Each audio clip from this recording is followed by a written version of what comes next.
Uy, fresh grad ka? Kailangan mo ba ng tin para sa trabaho? Alam mo ba na may dalawang paraan para makakuha ng tin sa BIR? Pwedeng walk-in at pwede rin namang online.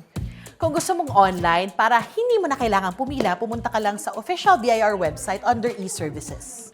Bali, yung gagawin mo lang, pumunta ka sa website, isasubmit mo yung requirements at ipoproseso ito ng BIR ng hindi lalagpas sa 3 araw. Kung gusto niyo naman ng manual o walk-in, pumunta lang sa Revenue District Office o RDO katulad nito sa RDO 39 na may jurisdiction sa inyong tinitirahan. Kapag kumpleto mo na ang iyong requirements, makukuha mo na ang iyong tin pati stamped BIR Form 1902. Ayon sa BIR, dapat makuha mo na ito sa loob lang ng 15 minuto, kaya maglaan ka ng oras para rito.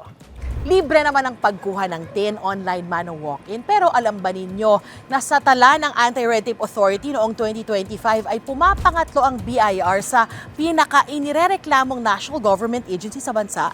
Tandaan, mahalaga ang pagbabayad ng buwis. Hindi lang dahil ito ay nasa batas, pero dahil ito ang ambag natin sa pagpapatakbo at pagpapaunlad ng bansa. Ako po si Darlene Kai para sa GMA Integrated News.